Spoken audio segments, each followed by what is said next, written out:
Muscular dystrophies are inherited disorders that cause progressive skeletal muscle degeneration. The key concept is dystrophin dysfunction.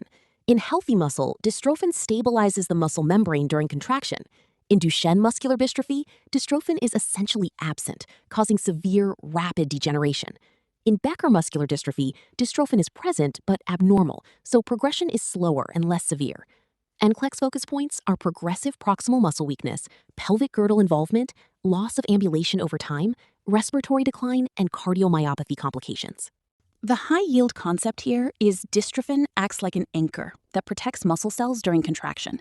Without that support, repeated muscle use causes membrane damage, calcium influx, muscle fiber destruction, and eventual replacement with fat and scar tissue.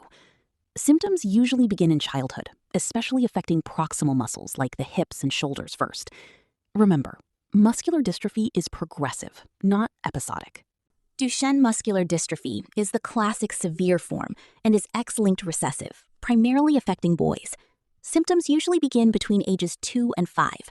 Key findings include Gower sign, progressive proximal weakness, waddling gait, frequent falls, and calf pseudohypertrophy from fat replacement of muscle tissue. Patients often lose ambulation around age 12. Major causes of death are cardiomyopathy and respiratory failure.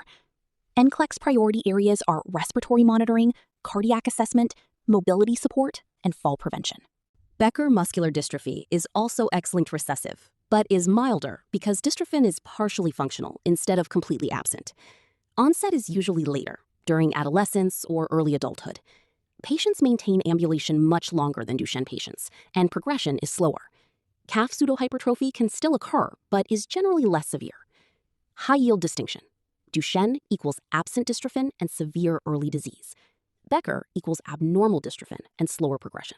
Myotonic dystrophy is an autosomal dominant muscular dystrophy characterized by myotonia, which means delayed muscle relaxation after contraction. Patients may have difficulty releasing a hand grip or relaxing muscles after movement. This disorder is multi-system, not just muscular. High-yield manifestations include cataracts, drooping eyelids, facial weakness, slurred speech, cardiac arrhythmias, insulin resistance, and infertility. NCLEX priority points include monitoring cardiac rhythm abnormalities and recognizing that weakness can involve respiratory and swallowing muscles over time. Facioscapulohumeral muscular dystrophy is an autosomal dominant disorder that primarily affects the facial muscles, scapular muscles, and upper arms. Patients commonly have trouble smiling, whistling, or lifting their arms above shoulder level. Onset often occurs during the teenage years, and progression is usually slow.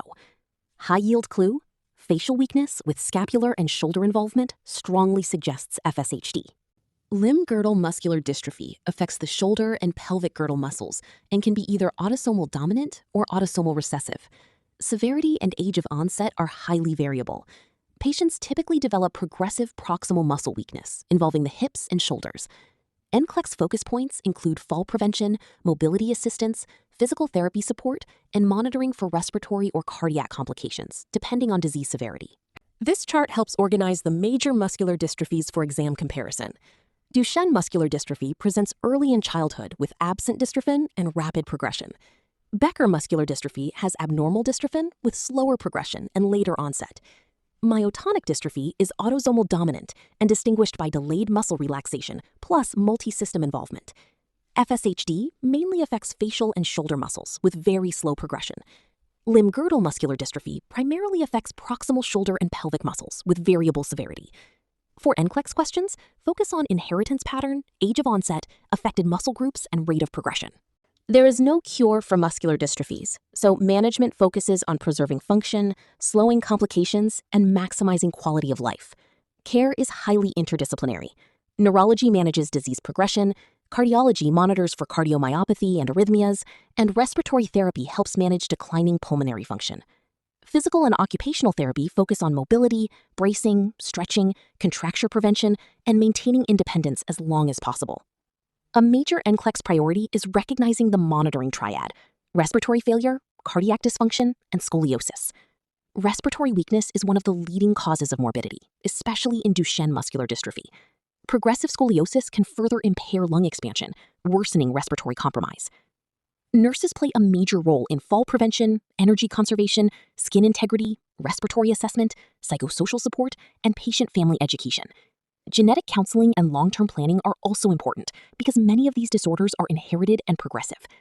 Palliative care involvement is often needed later in the disease process to support symptom management and quality of life. Muscular dystrophies are inherited disorders that cause progressive skeletal muscle degeneration and weakness. High-yield distinctions are critical for exams. Duchenne muscular dystrophy presents early in childhood with absent dystrophin, rapid progression, Gowers sign, calf pseudohypertrophy, and eventual respiratory and cardiac complications. Becker muscular dystrophy is milder because dystrophin is abnormal rather than absent, leading to slower progression and longer ambulation. Remember the major nursing priorities. Monitor for respiratory failure, cardiomyopathy, scoliosis, falls, and loss of mobility. There's no cure, so management focuses on supportive care, physical therapy, respiratory support, cardiac monitoring, and preserving independence as long as possible. For NCLEX questions, focus on inheritance patterns, age of onset, hallmark clinical signs, and the fact that respiratory and cardiac complications are the leading causes of morbidity and mortality in many muscular dystrophies.